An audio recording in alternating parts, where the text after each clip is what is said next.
ayca salaamaaleykum chers téléspectateurs yu Jama TV ak chers internautes yu Jama TV ñu ngi leen di nuyu bu baax a baax di leen ziar di leen jox seen wàccuwaay j'espère que fekk nañ ñëpp si jàmm di leen ñaanal samedi jàmm ak salaam ku xam samedi xam ne na muy demee ku nekk a ngi préparé pour war a dem fa ngay dem waaye ñun dañuy nekk si li nga xamante ne moom mooy suñu biir émission Pied Partout comme ni ñu ko waxee tous les samedis à partir de 20h ñu daal di fi am ay invité chaque samedi dafay am thème mais tey dafa spécialiste tey moom macha allah dañoo invité ñoo xamante ne ay jeunes lañ nekk ay ndaw nekk ñu am fas-fas si li ñuy def nekk aussi ñoo xamante ne dañoo am fulla ak fayda ba pare boole si jariñ seen réew ba tax na ndëkk damay am mbégte bu baax a baax ak contentement jàkkaarloo ak ñoom si biir émission bi damay daal di jox ki nga xamante ne moom mooy Djibril Sarr nee na moom Djibril Gueye la tudd maa ngi koy nuyu bu baax a baax nuyu aussi Prospère di leen dalal jàmm si biir émission bi ma bàyyi la nga nuyoo téléspectateur Jama TV ñuy seetaan partout dans le monde.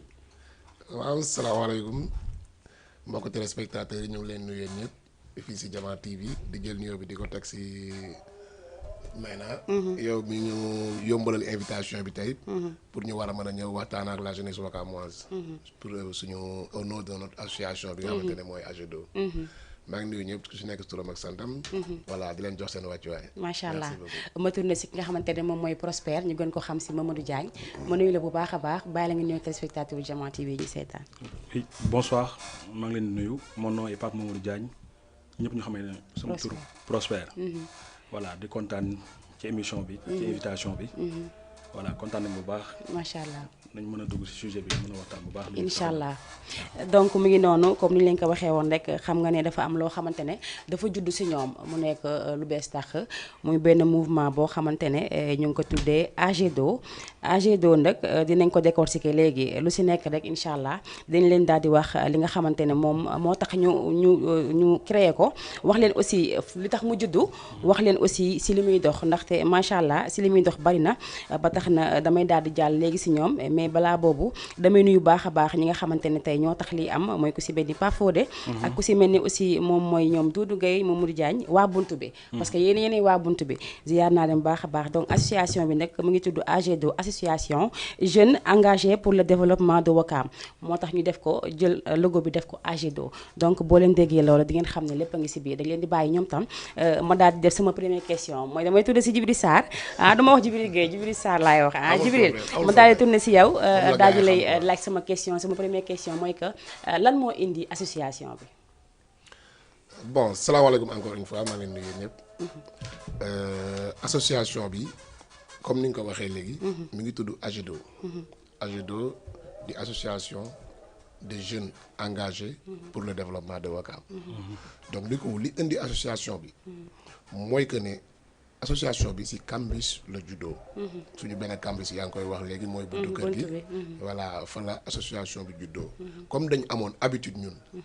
di def des actions d'entraide entre ñun suñu biir ci biir campus bi. donc on s'est dit que ne pourquoi pas ñu jéem a def suñu action entraide yi ñuy defaloon dans le cadre dans le social. pourquoi pas ñu jéem ko agrandir. et créer une association pour participer dans le développement de Ouakam en tant que jeune. macha allah esprit fa la esprit bi juddoo. ñu toog waxtaan ci. réunion ci. xam nga ku nekk joxe sa xalaat. ñu ne donc pourquoi pas ñu mettre en place une association gën ko élargir. mu bañ a yem si ñun kese ñun campus bi kese gën ko élargir pour toute la jeunesse wakamoise. ku nekk indi si sa participation. loolu moo indi. turu AGEDO bi mu nekk juste pour participer dans le développement de Ouakam. voilà pourquoi tey ngeen ubbi ngeen am seen association tuddee ko jeunes engagés pour le développement de Ouakam lan moo indi tur boobu. parce que quand on dit engagement. on dit pas-pas. on dit bëgg. te ñun ku ñu xam ku nekk. boo ñu fekkee fi ñuy toog. lépp lu ñuy def lu nekk. dañ ciy ànd ak. cawarteeg ànd ceeg gëm-gëm ànd ceeg moyen ànd ceeg lépp moo tax nag comme on a tendance à dire John Fitzgerald Kennedy da doon wax ne boo nekkee ndaw ci dëkk bul xaar lan la war a état bi war a defal yow la nga mën a defar état bi moo tax ñu jël nag sunu loxo en main chaque mois dañu am ay cotisation dañ koy def mu néew wala mu bari de ce fait képp koo xam ne dafa am ay daa am bànneex wala am yenn programme wala am na ay affaire sociale dañuy jël suñu alal di ko ci def xaaruñ kenn nag mais nag ku ñu jàppale ñu jël dëgg la moo tax nag ñu nekk nag di ci daw booba léegi. ça fait presque un bon moment ñu ciy daw. booba léegi gis nañ ci avancement bu am doole boo xam ne mu ngi koy am gis nañ tamit benn visite bu mag boo xam ne. am nañ ko ci quoi. moo tax nag ñu si nekk di ci liggéey bu baax a baax. dëgg la donc comme ni. juste pour dolli ci loolu en fait boo seetloo benn affaire aussi maintenant. la jeunesse wakamoise dafa dispersé wu. dëgg la bu baax. dafa dispersé wu bu baax a baax a baax. donc ci kaw motivation yi ñu gën a am. yi ñu gën a poussé sax à ce que. ñu am esprit bi. loolu daf ci bokk.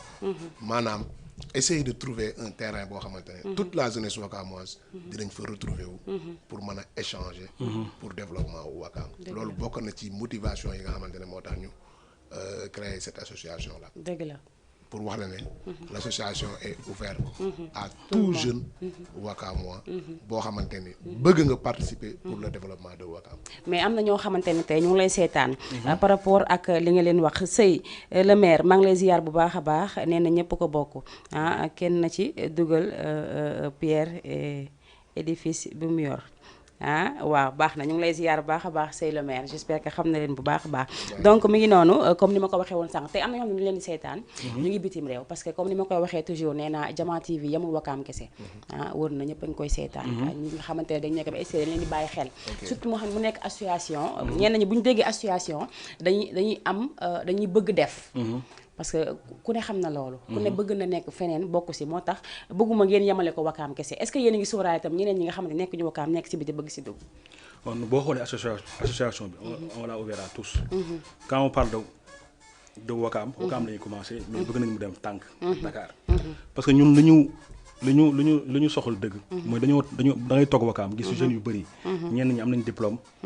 ñenn ñi tamit am nañu âge boo xam ne dañoo war a liggéey duñu mën a liggéey wala gisuñu liggéey wala gisuñu financement loolu yëpp la ñuy xeex nag bëgg mu changer des fois dañoo tàmm di wax naan jeunes yi foo leen fekk dañuy ataaya loolu yëpp la ñu bëgg mu jeex Wakaam dëgg la bëgg changement radical bu Wakaam bëgg ku duggati Wakaam rek ñoo xam ne Wakaam ni ay jeunes yu engagé yu bëgg seen bopp yu bëgg seen commune moo fi nekk c'est vrai moo tax boobu ba léegi ñu ngi xeex pour loolu ñun lu ñu am Wakaam moo ñu ko gënal dañuy def nii dañ ko gëm bëgg ko di ko def pour les Wakamois di ko def sunu ay rak pour ñu am peut-être chance bi ñun bu ñu amuloon ñoom ñu am ko voilà c'est vrai donc comme ni nga ko waxee nee na li nga xamante ne moom mooy association bi tëjjiwul pour Wakaam kese yéen ñi nga xamante ne yéen ñi seetaan bëgg si bokk am ngeen possibilité bi pour ñëw daal di leen jege xam naa balaa ñuy terminer ñàkku dinañ fi wàcc li nga xamante ne moom mooy seen numéro de téléphone donc comme ni nga ko waxee gis naa si biir association bi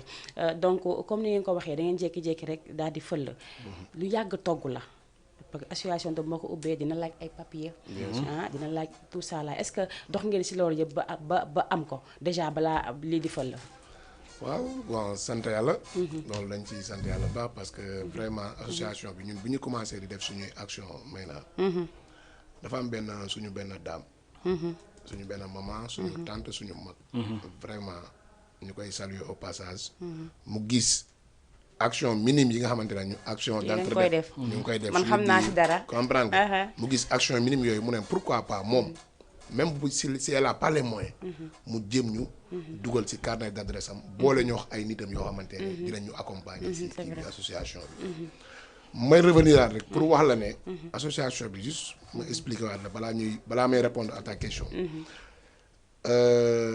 suñu mag yi ñun il faut que ñu xam ne on est un village lébu surtout mu am benn culture boo xamante ne suñuy parents suñuy ancêtres dañu ko bàyyi loolu am loo xam ne dafi nekkoon ku dëkk Wakaam xam ne dañ la xamee ci ngor yar ak jom ñu gis ne loolu mi ngi commencé di effacer wu dans Wakaam qu'on se dise la vérité yow xam nga kii xam ne kii xam na loolu yëpp bokk na ci xeex yi nga xamante ne association bi bu soobee yàlla dinañ ko xeex comme ni ma la ko waxee sànq pour essayer rassembler encore la jeunesse wakamoise ci ngor yar ak jom bi nga xamante ne suñuy ancêtre moo ñu fi bàyyi woon donc pour ñëwaat rek répondre ces questions maa la ko doon wax léegi ma ne la excusez-moi suñ benn maa bu baax 10 actions yi ñuy def mu ne daf ñuy booleex ay nit yoo xamante ne mën nañ nekk war seen nañu ginnaaw. nekk suñu ginnaaw jàppale ñu jàppale bi yëpp nag pour rek comme ni ñu koy waxee pour le développement de Ouakam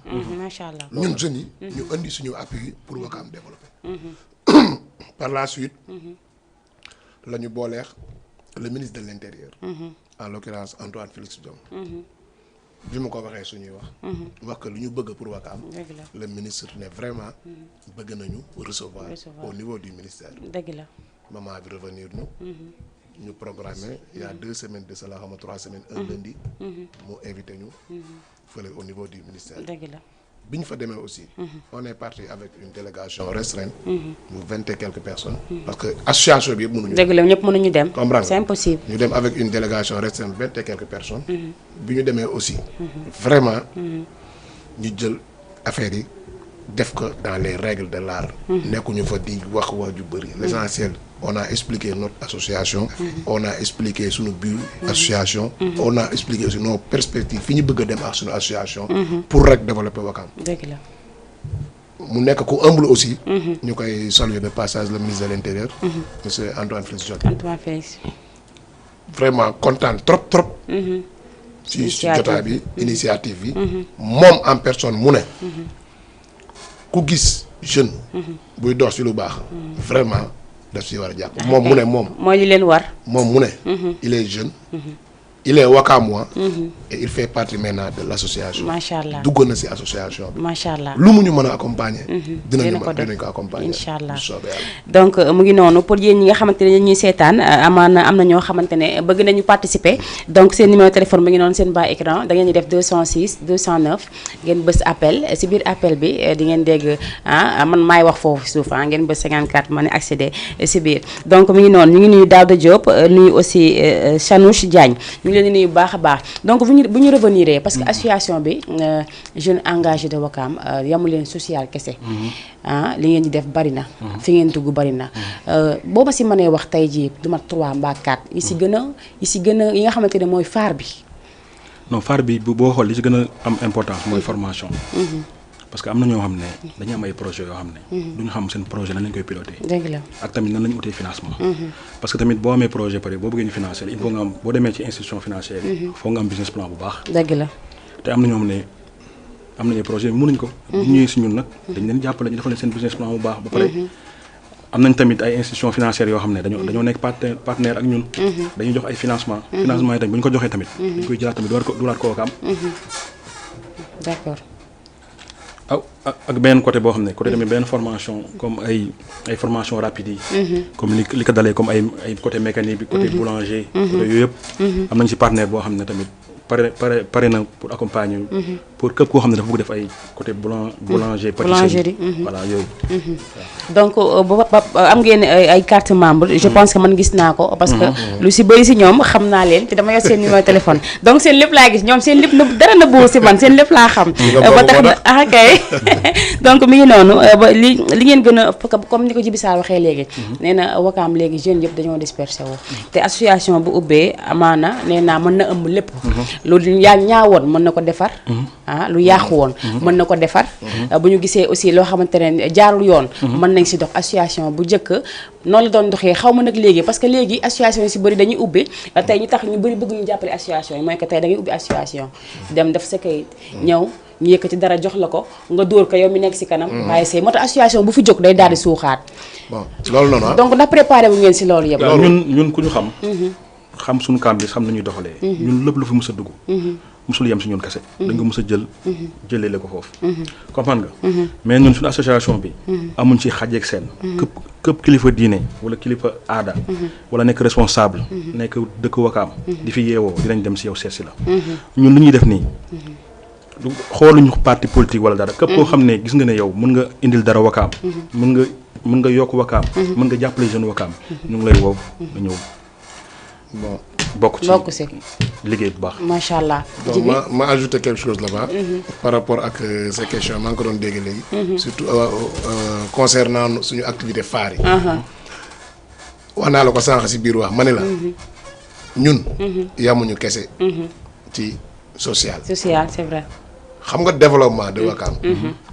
ëmb na lépp. dañuy participer si éducation. dañuy participer ci social. dañuy participer même dans le sport. parce que foofu ma jox la benn exemple. parce que boo xoolee le sport à Ouakam. bien vrai que mi ngi développé. mais violence bi.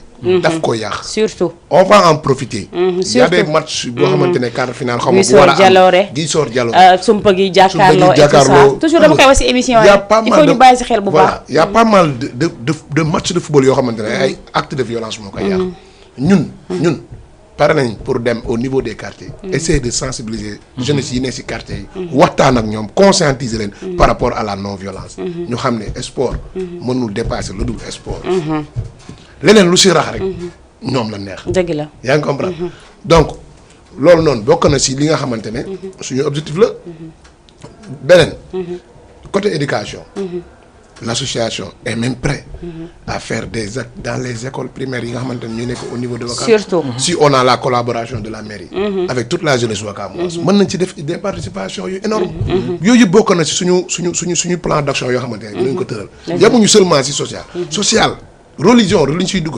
dañuy dugg ci religion incha allah après bu ñu avancé. waaw dinaa la wax carrément ci biir voilà dinaa la wax carrément du ma bàyyi dara waaw kay incha allah bëgg nañ ko def incha allah macha allah donc bu ñu ko déggee je pense que ni association bu mu génnee ak léegi yéen a ngi préparé yoo xamante ne. mooy ay démarches. yéen a ngi préparé ay surprise pour Ouakam. yéen a ngi am yoo xamante ne yéen a ngi ko war a dox. donc loolu man maa ko xam ndax dama ko for ci weewu bëy waxoon naa leen que nee naa leen ñi seen dara ëmp ma. non du ay surprise. maa ngi nuyu Doudou Gueye bu baax a baax waaw surprise la woon parce que ñoom xamuñu ko woon mais tey dañ koy wax ñëpp dégg ko ayca am na loo xamante ne tey yéen a ngi koy préparé benn événement benn genre visite proximité je pense. non du événement du événement. kaay ma wàll nag du événement. du surprise. yaa ngi comprendre. man surprise laa ko defoon mais fii lañ koy waxee tamit. non du surprise sax parce bàyyi loolu waaye mën nañ ko xam nga la moo tax ma ne du surprise. juste pour confirmer la ne. association bi.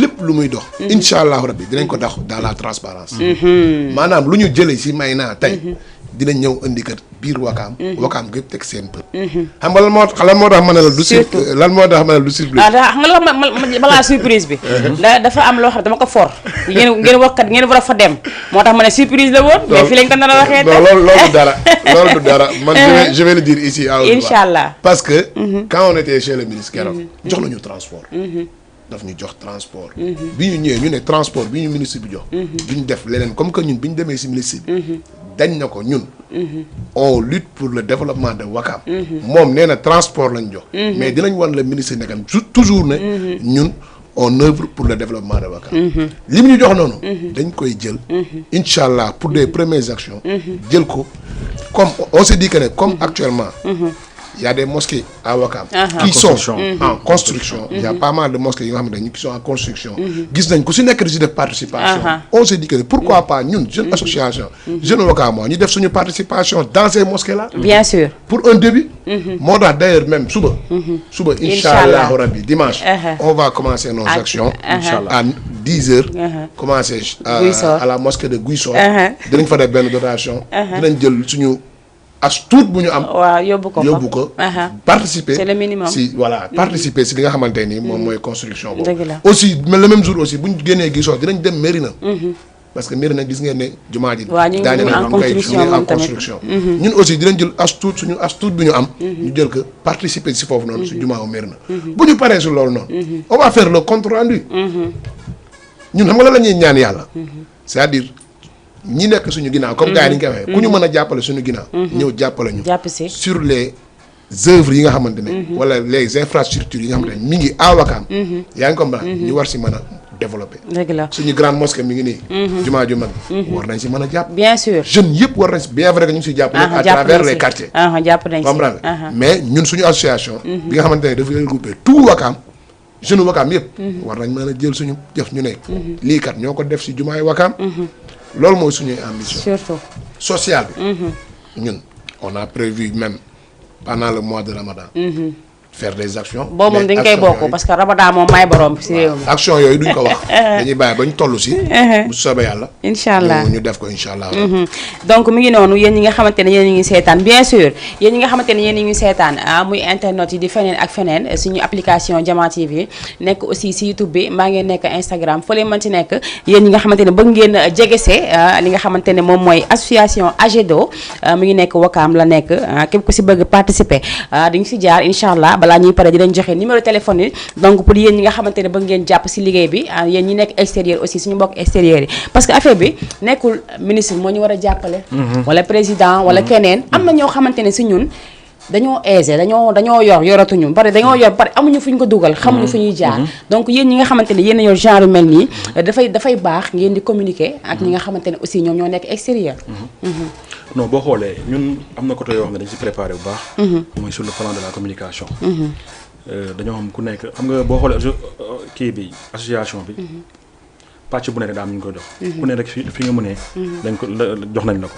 de ce fait nag boole communication préparé nañ loolu yëpp di pare pour automatiquement rek attaquer rek parce que instant yi leen desul rek lu jëf mooy plan d'action yi jeex na ci lañ ne jeex na donc naka lañ koy waxee sax émancipation waaw kay damay bañ a wax voilà léegi nag dafa am lu ma doon paree wax xam nga man temps yi jajaa daf maa yàq moo tax mënatu maa wax leneen mais bu ñuy wax aussi foo gis góor jigéen mu nekk ci wet bi donc foofu moom xam ngeen ne du ma génn mu ngi ko dama laal point jigéen ñi donc gis naa seen association itam am na ñoo xamante ne maa ngi leen si gis ay jigéen ku si mel ni Maman Faye ak madame Dramé ak keneen mais balaa boobu damay jël ki nekk si ligne bi d'abord ñu door a ñëw dugg si jigéen ñi ndax lu du woon ñoom lii du dem ay ca 206 209 la nga 54 allo salaamaaleykum waaleykum salaam sëñ bi nuyu naa la soxna si na nga def. ça va bien mbaa yaa ngi si jàmm.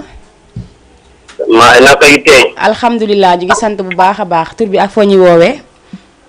Pape Kassé mooy woote. Pape Kassé bu taglu. Pape Kassé taglu membre la association. kay borom anniversaire u démb bi waaye anniversaire balaa ngay xuus.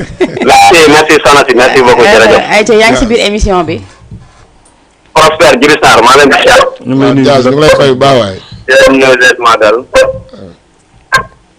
am seen confiance moo tax ñu yebal leen parce que ay nit yu baax ngeen. jaajëf merci beaucoup. li ngeen développé lépp noonu la. ñun association bi nii képp ku fi wax lu ñaaw. yow la concerné. mais ñun ay góor lañ ay góor yu set. xam alal xam lu baax xam lu góor yi. su yëkkati association bi bu neexee suñu borom dinañ ko def si dugg Wakaam. incha allah. muy neex muy naxari na soob yàlla rek dañ koy def. amuñu xaajal seen ku bëgg a ñëw àndal ñëw ñu liggéey. kenn xamal ñu su dëndate kenn xamal ñu su def lu dul yoon. ñaxal la ñu xamee kon donc dañ créé loo xamante ne pour développer Wakaam la. ñun ñu ñëw jàppale si développement ñu développer Wakaam. dëgg la Pape. ayca moom dafa dem boo mënee duggaat gàtt na trop boo mënee duggaat ndax maa ngi amoon benn question boo xamante ne maa la ko doon bëgg a posé fa nga nekkoon. donc nee naa leen jigéen ñi mënuñu ñàkk si dara. donc lu dem rek daanaka ñoom seen loxo muy si. tey jigéen ñooñu nga xamante ne ñoo nekk seen biir est-ce que yéen a ngi leen di pré parce que tey bu ñuy wax tey développement wala ak leneen. jigéen daf si am wàll. te da am côté yoo xamante ne jigéen moo ko mën a lijjanti. am na côté yoo xamante ne góor a ko mën a lijjanti. ndax yéen a ngi bàyyi xel si ñooñu nga xamante ne mooy jigéen yooyu ngeen di encadrer. waaw boo xoolee. gis nga l'association. L'association est très bien structurée. surtout. est très bien structurée. Très important. Non, parce que sans reposer que une question concernant des papiers administratifs. Nous on est légal. Pour dire vrai, on est légal et on est très bien structuré. Bien sûr. En l'occurrence, une secrétaire générale mi ngi nii moom moo ñu indi. Alsane ñu koy nuyu au passage. mi ngi ñëw si kanam sax. waaw kay. Du coup, jigéen ñi ngay wax noonu. Y a pas mal de jigéen yoo xamante ne ils ont des postes dans l'association. Bien sûr. C'est ce que je voulais entendre. La présidente de la commission sociale. ñu koy nuyu en l'occurrence Maman Faye. Maman Faye sama mag ji maa ngi koy nuyu baax a baax. C'est elle qui dirige la commission sociale de l'association. ci biir commission yi aussi y a pas mal de jigéen yoo xam ne ñu ngi ci biir. et que aussi ñoom aussi comme ni nga ko waxee. am nañ seen pàcc. ci biir association bi. am nañ foo xamante ne comme ni nga waxee ñoom ñoo koy dox ñun ay ñuy nekk seeni góor gunge leen accompagner leen bien sûr loolu moo tax sax ñu gën a bàyyi social bi moom ñoom ñu gérer ko parce que ñoom ñooy nekk ci kër yi ñoom ñooy xam li baax ñoom ñooy xam li baaxul ñoo xam li fi xew donc ñoom ñoo ñu war a mën a jox yenn information yi pour ñu mën a participer socialement si biir famille yi incha allah dëgg la donc yow nga bàyyeekoo Ripo waaw yow nga bàyyeekoo fi nga xamante ne moom mooy suñu côté fii mbakk yu fay la wala fan non fii nii Wakaam Touba Ndindi Wakaam Touba Ndindi donc j'espère que ne ku nekk buñ ne Wakaam xam nga Wakaam dafa bëri ay ruxaat comme ni ma ko waxee woon léegi am na mbakk yu fay am na feneen ak feneen est-ce que aussi association bi du def yenn jéego yi wax na ma xam nga nee ngeen Wakaam bi yëpp mais am na ruq yoo xamante ne mën a génn seen xel foo ne mën a dugg si Wakaam ngeen dugg fi muy cité mbakk yu fay ak yenn cité yi nga xam ne ñu ngi fi Wakaam ñoom war nañ participer si li nga xam ne moom mooy développement bu Wakaam loolu c'est normal donc est-ce que tamit yéen a ngi dox jéego yooyu am na ñoo xamante ne ñu ngi fi di leen dégg duñu ay ministre duñu dara mais am na loo xamante ne war nañ ko mën si liggéeyu Wakaam ñun boo ñu gisee rek boo ñu gisee ni ñëwee fii nga war a xam ne ñun ñu am organisation lañ non organisation am ngeen ko pàcc waaw quand on parle d'organisation mooy organiser wu Wakaam yàgg nañ fi lañ juddoo xam nañ fi ko fi responsable ku nekk loo mën ak loo mënul de ce fait xam nga lii boo xoolee bi ñëwee fii commencé nañ bu yàgg mais dañoo ñëw pour fësal te bu ñu quand on parle de fësal mooy yaatal kay ñëpp xam parce que lu benn nit mën rek fukk nit a ko dax waaw moo tax lii moom comme ni ko Djiby Sarr waxee rek lii moom pousse mu dem te dañ koy pousse sax non day dem parce que ñun li ñu si tax a jóg du intérêt du dara parce que comme on a tendance à dire ñun nit mënuñoo jox lu ñu am suñu bopp dañuy xëy di ko uti fi su booba ngoon xam nga moo tax li ñuy def nii yëpp pour développement Wakaam pour suñu ay rak mën ci gis seen bopp mën a développé moo tax de ce fait ñu ngi sonn pour ñoom ay bourse yoo xam ne dina leen permettre parce que am na ñoo xam ne nag mënuñu fay seen jàng seen parents yi charge bi seen doole demul noonu voilà dafa bëri ak ñoo xam ne tamit bëgg nañ dawal te mënuñ dawal ñu nar a ut leen tamit ay permis bu ñëwee tamit ñu séddalaat ko biir Wakaam lépp ñu ngi koy def pour ñoom juste pour yokk si question ma dem si waaw voilà sànq wax nga ko yaa ngi ne ma Ripo laa dëkk moom cité Touba Ndindi Alsane cité avion waaw même na association bi quartier Wakaam yëpp ñu ngi ci biir kay xam naa loolu parce que xam naa ne yéen seen bunt boobu ñëpp a ngi si biir quartier Wakaam yëpp pour dalal sa xel même Macky Faye bi ngay wax mais le ministre il habite là-bas il fait partie de l'association donc moom il peut nous représenter là-bas te am na keneen koo xam ne mi ngi dëkk mais yéen li ngeen mën a dox yéen disponibilité bi ngeen mën a am moom amu ko non am na moom bàyyi ma yeggali am na keneen ku dëkk Macky Faye ku nekk si association bi kon jeex na nee naa la quartier Wakaam yëpp laa la wax ni am nañ fa élément si biir association bi ñëpp laa la wax foo dem si Wakaam am nañ membre bu bokk si AGEDO waaw man nag gisoor am na ay membre waaye man dama si dooleeku yow damay dooleeku si membre bi man dugal nañ ma si association bi sama lakos mi ngi nii carte membre moo si des moom laay daal di ñëw ut léegi te loolu dama koy bàyyi si loxo Yamar bàcceel yi nuyu naa leen bu baax a baax moo fa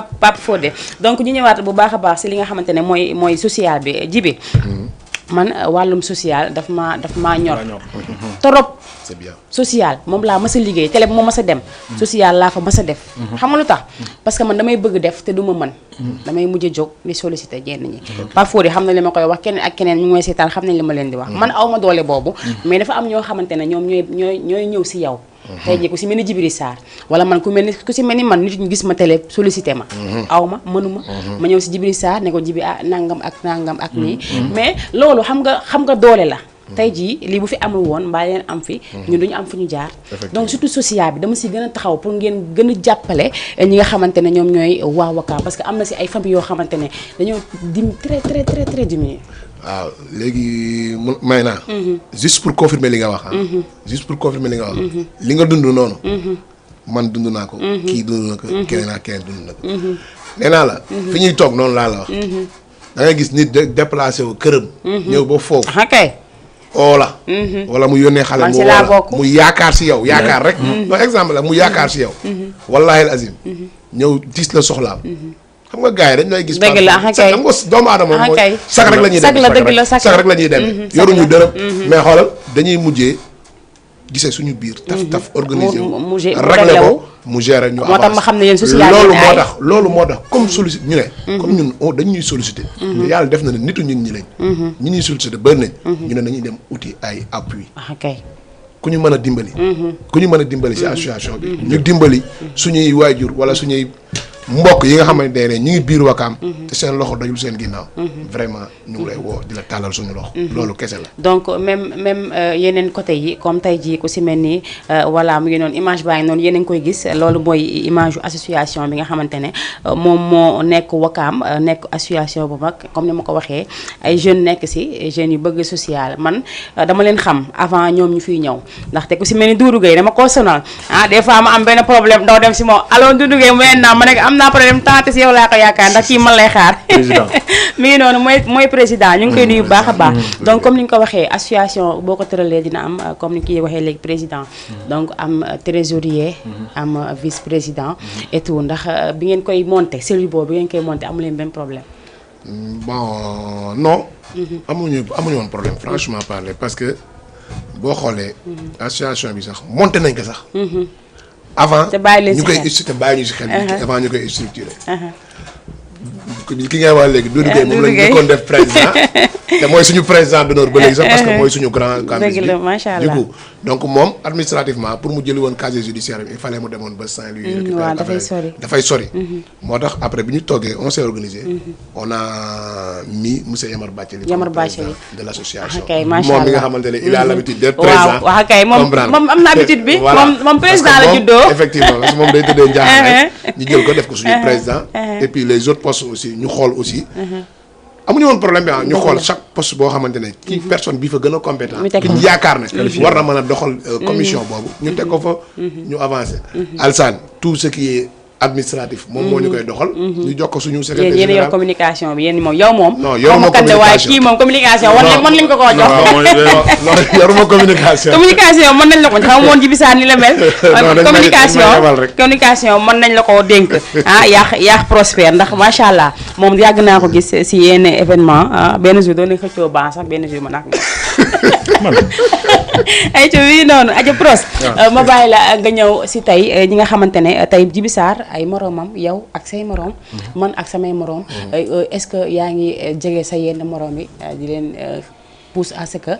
ñoom tam ñu daal di ñëw rejoindre li nga xamante ne moom mooy association bi c'est important. waaw commencé naa ko bu yàgg kay parce que boo xoolee dem naa sa ba ñi nga xam ne samay camarades de classe yoo xam ne man Dakar laa jàngee samay camarades de classe yoo xam ne au-delà de Wakaam lañ dëkk maa ngi leen ciy boole ak ñi nga xam ne samay dëkkandoo lañ parce que man boo xoolee cité bi ma dëkkee bopp sa bopp la da nga gis sa morom sax du la ñëwal mais def naa tout ba ku si nekk sax bien sûr xam nga comme que sama papa mooy chef de quartier bi foofu am nañ foo xam ne teg nañ ma fa ràññee nañ ma fa de ce fait ku nekk dugg naa ci biir kër yi waxtaan ak ñoom ba pare nañ pour ñëw quoi pour adhérer waaw pour parents yi tamit pare nañ tamit pour joxe seen participation pour association surtout donc pour adhérer si Djiby Sarr pour adhérer si association bi nan nga mën a def tey ba egsi si waaw déjà am nañ page Facebook déjà am nañ Instagram ak TikTok aussi on a TikTok on a tout pour adhérer ci association bi il suffit juste d'acheter une carte de membre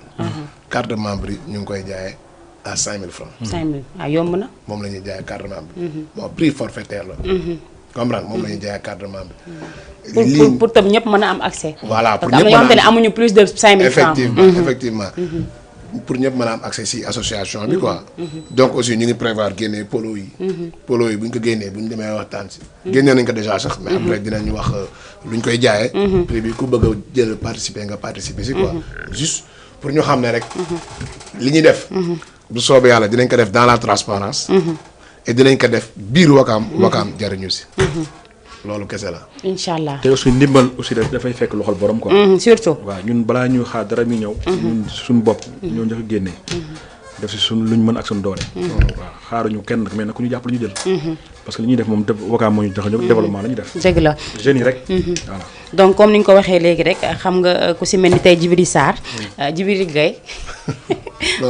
moom dangay forcé Gueye bi man daa sant la Sarr rek Djibril ku si mel ni moom tey yàgg nga Wakaam fii nga juddoo yaroo fi màggee fi donc am na ñenn homme de politique wala ñenn ñi nga xamante ne tey gisoon nga leen ñu jóg comme ku si mel ni monsieur le maire Samba Bathily moom mi nga xamante ne moo fi nekkoon doon liggéey bu rafet macha allah ku si mel ni monsieur le maire Abdoul Aziz Gueye ku si mel ni aussi El Hadj Gueye pourquoi pas parce que ñoom ay ñoo xamante ne dañ leen a tànn si Wakaam la ku si mel ni gëm sa bopp waa Sonko bu leen bàyyi benn porte foo leen xam ne fii boo leen fi demee da ngeen fi jëlee dara loolu seen droit la loolu seen droit la nekkul dara loolu seen droit la yéen a ko moom ñu war leen ko jox donc il est temps que yéen tam ngeen daal di jóg def jéego dox dem si kilifa dëkk yi comme genre ñoom noonu ay ceendooy ay consort ngeen dem gis leen toog waxtaan ak ñoom su ko defee day daal di gën a am doole.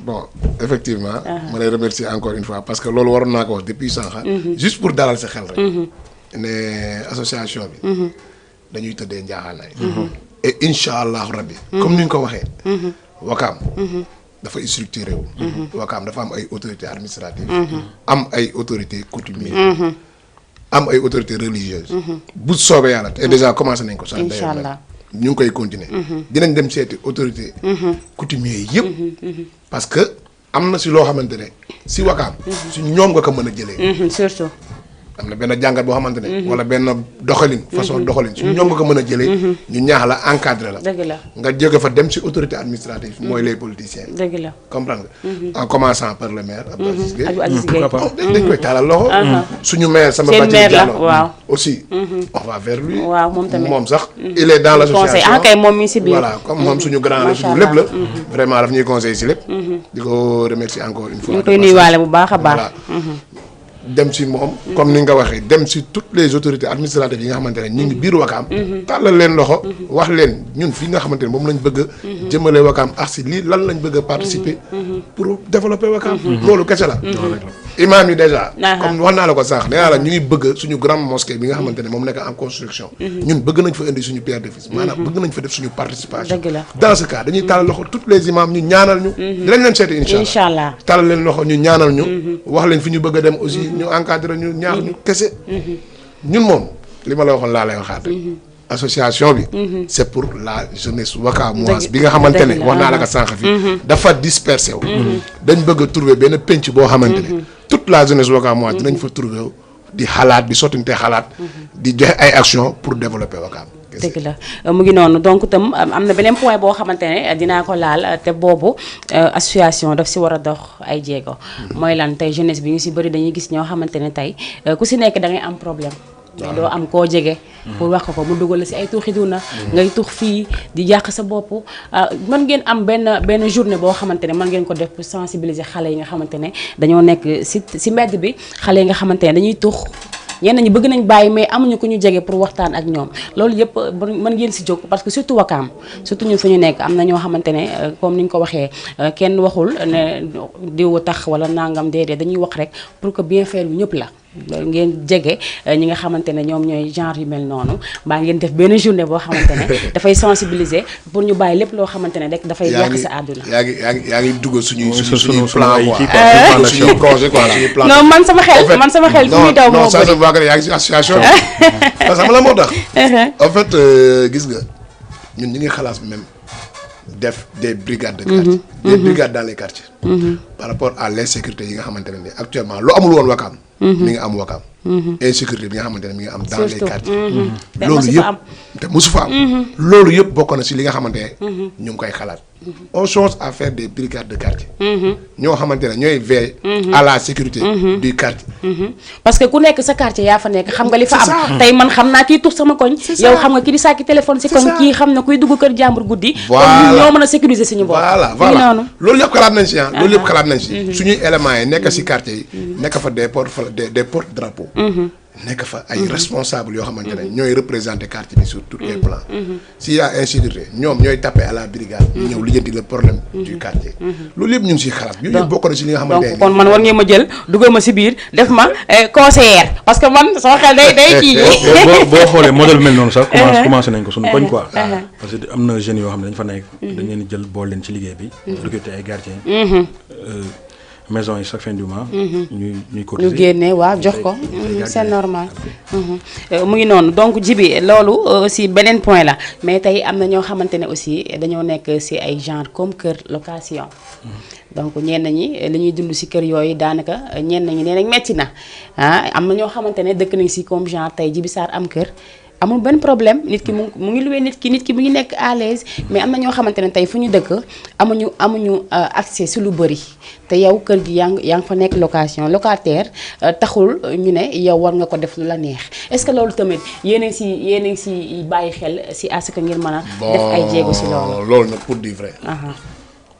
Ça fait pas partie des objectifs de l'association. bokk ci xam nga en matière de jéem leen ko ci location dugal. xam nga en matière de location. xaw sensible. dafa xaw sensible. non waxee ma foofu comme tey man tey ma luwe kër. ñaanu ma ko yàlla ma dem am location kër. sama fin du mois comme genre boobu li ma bëgg wax mooy que tey nit jël këram bëgg fay amul lu mu fayee. xam nga loolu dina la dëkkal dina la def lu la neex ci kër jàmbur te doo comprendre man foofu laay waxee. comme tey c'est-à-dire nga jël kër. non loué kër. non comme tey jii yow. ngay fay par weer toog benn voilà mois boo xam ne mënul fay mënoo fay. waaw loxoom jotul mënul fay. waaw est-ce que ñooñu tamit yéen a ngi leen di may ay bunt yoo xamante ne di nga leen mën a régler même bu dul lépp tuuti problème. mooy ay jéego yu leen mën a dox. de toute façon c'est toujours dans le social. non social xam nga tey social di nga ne da ngay génnee xaalis. waaw joxe social. waaw mais am na ñoo xamante ne tey bu ma amee kër loué Prospère nga ñëw Prospère fay mu bëgg ko def génne wala dara nga ñëw def intervention. non intervention yow ñun si loolu nga ñu xamee di. voilà wax fa donc dëgg déedéet mais xam nga xamee naa ne si mais am na ñoo xamante ne ñu ngi seetaan ñoom xam nañ ne yow xamee ñu la si loolu wala kii xamee ñu ko si loolu mais keneen xamee nañ ko tey ku si mel ni tey dama ko yab nda ku si mel ni yamat tey bu fi toogoon dinañ ne kii kat wax na dëgg ndax moom dina kii mais am na ñoo xamante ne man xamuñu ma am na ñoo xamante ne xamuñu Prospère donc bu ñu demee si yenn amee yenn problème ndax mën nañ leen jege pour mën leen sotti li nga xamante ne moom mooy li leen metti mais pourquoi pas parce que loolu moo ñu fi tax a jóg. comme ni nga ko waxee rek ñun moom lépp loo xam ne day. lu positif loo xam ne pour Wakaam rek. ñu ngi ci taxaw te dinañ ci liggéey. incha allah donc ñu ngi nuyu bu baax a baax Pape Amath Seck noonu nee na moom mi ngi ba Kaolack. Pape Amath Seck nee na mais Wakaam ay nit ñu baax ñoo fa dëkk en 2014 ndeysaan lu ma marqué waay nee na sama maire bi yàlla na ko yàlla defal jàmm amiin yaa rabbi am nañ ñaari monsieur le maire am nañ monsieur le maire Samba Bathily Diallo am nañ monsieur le maire Abdoul Aziz Gueye ñoom ñëpp dañ leen di ñaan bu baax a baax parce que tey ñoo tax Wakaam tey fi mu egg fi tur bu ñu am tey ñoom ñoo tax lu ñu am tey jekk ñoom ñoo tax tey lépp am fa donc dañu ni sori bu baax a baax ñoom tam di leen jox seen wàcc waaye Tako Mass Meng maa ngi koy ziar bu baax a baax moom tam ndax mu ngi defe naa moom mooy madame Mass ñu ngi koy nuyu bu baax a baax di nuyuwaale Mass bu baax a baax donc pour revenir Djiby am na benn point boo xamante ne est-ce que mën ngeen ko jëkkatil seen bopp pas man ma laaj leen question bi ma am lu ma fàtte ngeen bëgg ko souligner donc dimanche muy suba incha allah si ngeen nar a suba ngeen nar a dem jàkku buy soor fàtteewuñu ko wax nañ ko à partir de 11h incha allah jàkku Gisoor ak jàkku Mérina jàkku Mérina waaw lañ bëgg a dem yóbbu fa suñu participation ci construction incha allah donc carte membre yi tey boo ko bëggee am fan nga koy amee carte membre yi la may bàyyi Alsane le secrétaire général moom bi ngi ñëw expliqué la fi ñuy jaar processus bi nga war a jaar ba dugg biir AGEDO incha allah Alsane je pense que ne war na moom moo ñu gën a d'accord donc Régie bu baaxee est-ce que doo ma jox benn image foofu loo ma mën a may wala nga dugalal ma clip bu ndaw rek le temps que ñu dalal Alassane mu daal di ñëw moom tam joxe li nga xamante ne moom mooy processus bi nga xamante ne boo bëggee dugg AGEDO foofu ngay jaar comme ni ma leen ko waxee woon association des jeunes engagés de Wakaam ñoom ñoo juddu wax naa ne juddu mais macha allah pour le développement de Wakaam muy suqali Wakaam di nuyu wàlla baax a baax waa ànd taxaw cité avion defe naa noonu la association boobu tam ñu leen nuyu baax a baax est-ce que tamit yéen a ngi xalaat comme tey association yi nekk Wakaam yëpp ngeen tàllante loxo ku ne jox sa morom loxo ngeen jàppoo daal di ñëw def liggéey bi benn yow da nga doy waar yow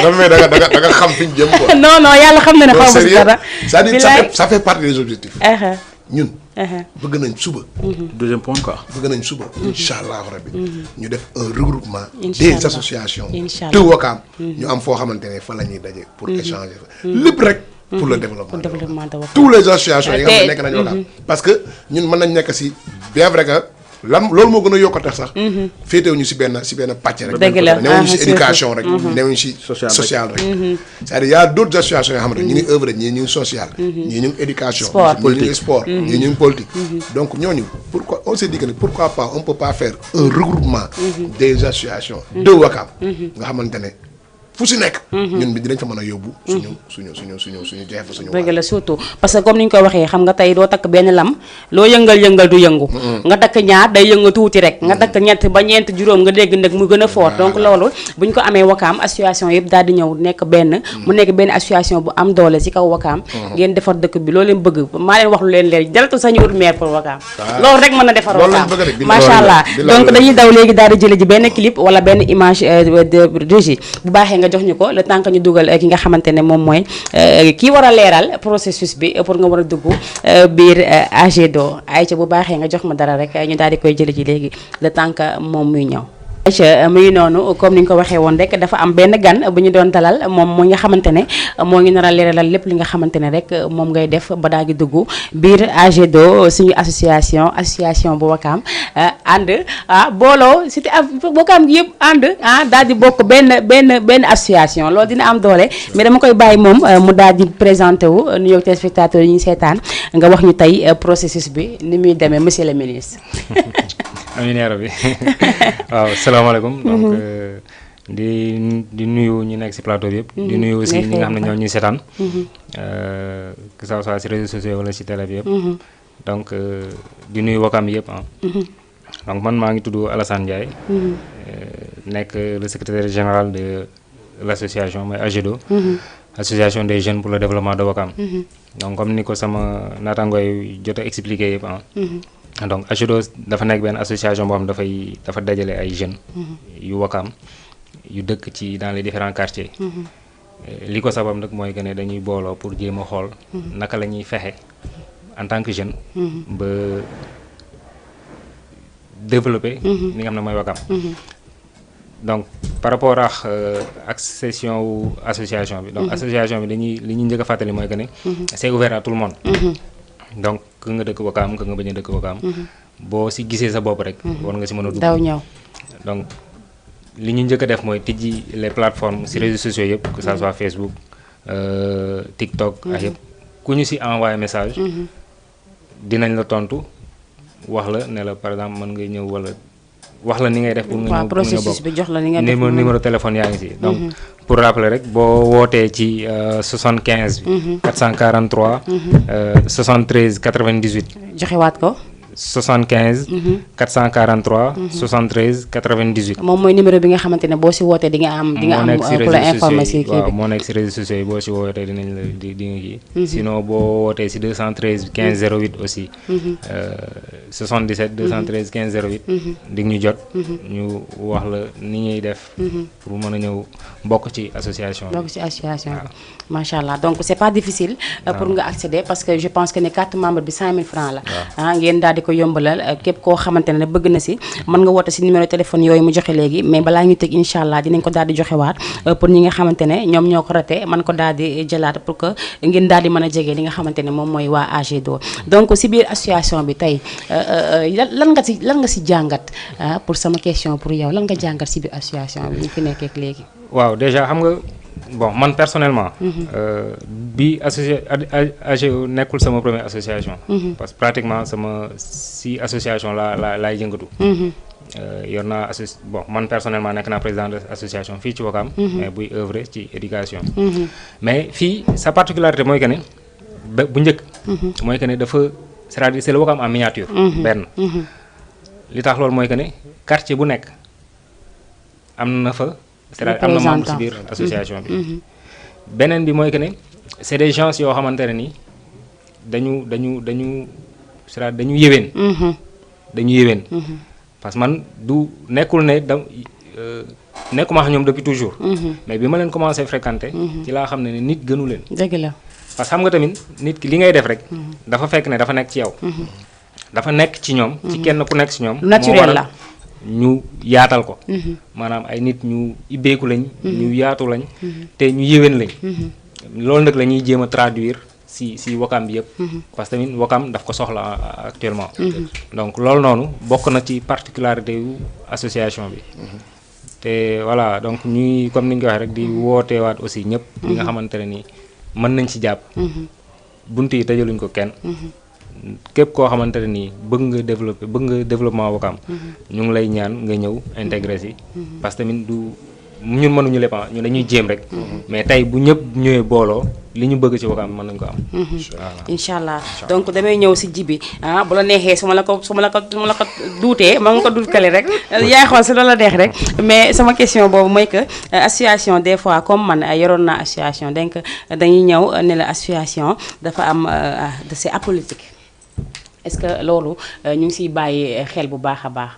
dañ la naan association. apolitique c'est apolitique loo xamante ne boog du dugg ci politique suux ci boog ba ci biir parce que ku yor association xam nga ne bu ñu la defalee papier ba pare dinañ la wax ne la association dafa apolitique donc yow mi nga xamante ne yaa ko jiite. wala yow mi nga xamante ne yaa nekk membre ci biir. amuloo droit sóob sa association ci benn mbir politique wala nga sóob sa association tey jii man ma ñëw nga jàppale ma ci loo xamante ne amoo avalu ñeneen ñi même ñeneen bu ñu amee aval mën nañ ko def en dehors de association. waaw comme ni nga ko waxee association kay c'est apolitique. mais les membres de l'association. peuvent faire de la politique. waaw kay kii mën na dem ànd ak yow.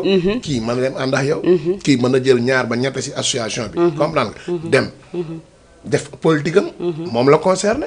mais l'association les papiers.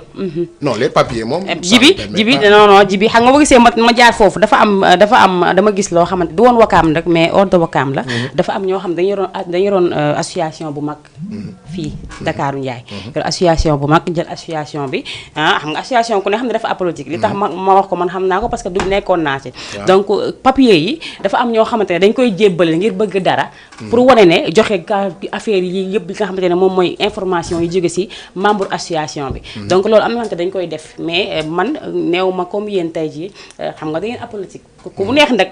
tu es libre de. non quand même éclaircir la foofu. association bi. l'association est apolitique. comme toute association. mais dama ne la. ñun ci li ñu bëgg a dox. il faut que aussi ñu oser wax dëgg bi fi nekk. ci li ñu bëgg a dox surtout on a besoin. des politiques. yu ñu jàppale. kay. ñoom loolu seen devoir la. seen devoir la. c'est forcé ñu def ko seen devoir la c'est forcé. donc ñun aussi. si on doit s'organiser. dem envers ñoom solliciter leen pour ñëw ñu jàppale ñu Wakam on le fera. kay ñun dañ ko doon def duñ ci nëbbu duñ ci kay dañuy bàyyi homme politique ñu doon seet si dañ ñoo seet si ñu ku nekk wax li nga xamante ne moom nga bëgg si association doxee ko mais pas papier association. l'association est ouverte à tout le monde comme ni nga ko waxee papier association bu ñu ko jël moom di ko suuxal si. voilà mu ngi noonu dafa am ku ko def xam naa nag mu ngi may seetaan yàlla bu mu oote sax dina ma kii yaa ngi comprendre ba sànq maa lay wax si par rapport ak transparence bi ñun lépp lu ñuy wax bu ñu def bu soobee yàlla day leer bu jaree ñëw toog Jama TV sax leeral ko wax yéen Jama TV nekk na partenariat ak yéen ba pare loolu sax wax bépp événement bu ñuy def inshallah mais quand à ñëw émission toog fi naan leen non duñu politique wala duñu kay bañ a politique nit mooy Sénégal voilà yow yaay Sénégal yaay Sénégal may Sénégal man yooyu doxuma si man kon mënul dox lépp lu may dugg dama si dem à fond Djiby Gueye nga sant Gueye laa sant nag il faut ñuy déggante c'est que association bi xoolal les membres de l'association noonu lañ mel bu ñu engagé wu c'est pourquoi kay xam naa ko si Doudou Gueye c'est pourquoi ñu sama xarit boobu les jeunes engagés ñun dañ engagé wu pour le développement de Wakam inchallah rabbi comme Pape Kassé mu la koy wax sànq muy neex bu naqari bu soobee yàlla dinañ participer dans le développement mais xam nga la moo tax loolu du nekk loo xamante ne day naqari wala nekkul di dañuy forcer à ce que ñëpp jàpp si xam nga lu tax parce que développement bu Wakam la ñu bëgg tey bu Djiby Sarr ubbi woon association ne pour ripa kese Wakam gi yëpp duñu si jàpp ku nekk da ngay jéem a ubbi association sa biir gox mais dañ ne Wakam kon nag ñëpp am nañ droit loo am rek nga daal di ko siy tëmbal rek mu daal di baax xam nga ñu gis ñëw si benn may mun a mu dimbali ñu par rapport ak carnet d'adresse am rek. sant yàlla la. loolu moo tax ñu tàllal loxo ñëpp. parce que même boo yorul les moyens. sa carnet d'adresse. mën na dimbali association. la preuve en est que action yii njëkk a def. carnet d'adresse su benn dame. moo ñu may reelu. ñoom accès si ministre bi. ba moom mu war a mën a ñëw. adhérer si association bi. def participation. macha allah c'est juste ça. non kanam la jëm ñëpp. kanam la jëm te amul ragal Chanouche Diagne mu ngi waxaat nee na mën nga association Alassane Ndiaye yow la nee na mën nga association kon yow yaay mën nga association kon tur bi noonu la léegi donc dañuy daal di bàyyiwaat si kii nga xamante ne moom mooy Prospère bu ñu mënee rejoindre rek incha allah ñu daal di def remerciement yi ngeen wax ñu ñi nga xamante ne tey mënul ñàkk tey nga tudd leen permettre naa la ko mën nga ñëwee nii mën nga jaar nii comme waaw kay mën nga jaar nii garaawul dañuy gis te Asma lay seetaan Walf Sen TV Asma toog si plateau di dugal li ñuy jaas di koy waraay Asma arrêté waay léegi tax grand Moussa di ngi toog nee na léegi ñun télé yi léegi li ñu neex la ñuy def amul professionnalisme am na nag mais nag Sénégal àdduna moo fi nekkee da ngay xàppi jéemal leen firi loolooy àdduna Asma dama ànd ak yow 100% ayca ki nga xamante ne moom mooy Prospère daal dinay dikkaat donc dama koy daal di bàyyi bu ma nee jege micro bi xëcc ko nii rek ma jëm si Djibi Sarr mu daal di joxe li nga xamante ne moom mooy remerciement yi ñu ngeen di remercier ak ñenn si membre yi aussi ngeen daal di def tàggoo bu dul tàggoo ba suba ak jàmm dinañ waxtaan rek bu ñu paree ba xam ndax suba dañuy couvrir ànd ak yéen nee naa bi ngeen duggee Jama TV ngeen yàqu man rek ku dugg si man dootoo génn ayca dañuy daal di bàyyi kenn si ñoom rek daal di def présentation daal di def tàggoo bu dul tàggoo ñu daal di remercier ñenn si membre yi remercier aussi ñi nga xamante ne ñoom ñoo si jàpp mais dañuy remercier itam membre yëpp di leen jaajëfal di leen wax macha allah dañuy ñaan rek association bi jëm sa kanam ñu koy dégg fu sore incha allah te day am sax ndax borom xoy rafet ñoo ko seex ñii dama leen gisee nii laa leen yebee ayca Djibi ma bàyyi la nga daal di def tàggoo bu dul tàggoo mais balaa ngay tàggoo damaa bëgg nga def quelques remerciements si li nga xamante ne moom mooy liggéey bi ngeen sumb. waaw bon déjà dañuy wax alhamdulilahi rabbil alamin vraiment di sant yàlla bu baax. di leen remercier yéen. la télé Jama TV. franchement parler yéenay télé bi ñu njëkk a invité. pour ñu mën a. fësal li nga xamante ne moom la ñuy def dans Wakaam di leen remercier bu baax de passage yow Mayna sama fans la nag lañ koy gis nii fu mu toog sama fans la man nag lay suivre loolu moom dafa am loolu dëgg la ñu lay remercier bu baax di liggéey di sant waa kër gi yëpp vraiment di remercier aussi suñu collaborateurs yi nga xamante ne moom lañ bokkal association bi jël remerciement yi di ko teg si loxo monsieur le président Yamar Bathily mu séddale ñu ko si biir kër gi yëpp Pape Fodé mi nga xamante ne moom moo facilité dëgg la moom moo facilité dëgg la boobu ba léegi ñoo def communication bi effectivement démb si guddi lañ toog rek dëgg la mu wax ñu ko vite fait ñu organiser wu comme ni ñuy def rek dëgg la ñu ne ay on macha va allah faire ça dëgg la moom il est pragmatique vraiment di remercier association bi yëpp tous les membres de l'association di les remercier bu baax a baax a baax di remercier suñu grande sœur madame le maire Ndeya Faye di ko remercier bu baax a baax a baax a baax vraiment elle est même membre de l'association dëgg la remercier aussi monsieur le maire Jaraaf Youssou Ndoye tous les jaraaf de Wakaam monsieur le maire Aziz Gueye aussi di ko woo di ko tàllal loxo suñu association inchallah day ñëw vraiment di remercier Wakaam gépp balaa may kii nag may remercier sama yaay waaw surtout di ko remercier bu baax a baax di ko ñaanalaat yàlla bàyyi ko fi ba si kanam di remercier aussi voilà la reine madame Gueye waaw madame Gueye ñu ngi koy nuyuwaale bu baax a baax di ko wax ne vraiment ñu ngi lay nuyu bu baax macha allah voilà ayca pour ne pas monopoliser la parole daal ma bàyyi gars yi dolli ci merci beaucoup man itam mbégte laa amoon ak contentement dalal la si biir plateau bi donc ma jàll si Prospère ma bàyyi la yow itam nga daal di def tàggoo burul tàggoo rek ba prochaine fois incha allah ñàkkul suba incha allah buñ jubboowee rek ñu daal di mën a wàcc fi sur le terrain ak yéen. waaw man nag di kontaan lu émission bi. rafetlu di remercier téléspectateur Jama TV. di remercier aussi Mayna ni nga organisé émission bi. di ko rafetlu tamit aussi. macha allah di remercier aussi sunu parrain. peut-être sunu idole. monsieur le maire Samba Bathily Diallo. di ñu ko xam di nit koo xam ne ñu jàppale bu baax. dëgg la chaque jour dañuy nekk këram di ko tànqal ba ay 3 heures du matin. mosoo dégg mu ñëw naan ñu. mosoo dégg mu ñëw naan ñu. wax dëgg naan wala yeneen may déranger. te loxoom du jógee. chaque fois di nekk si ñun.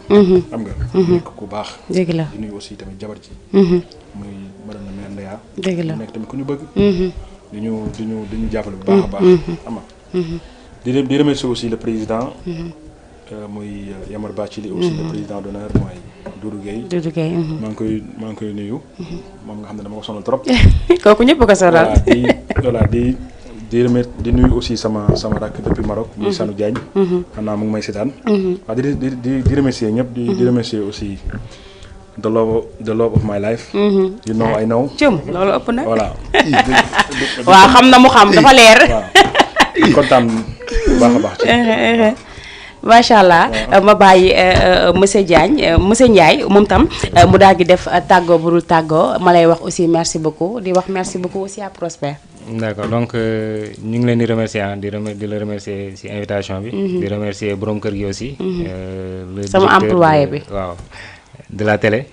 donc di remercier téléspectateurs yëpp. ñi nga xam ne ñu ngi doon suivre ci Diama TV.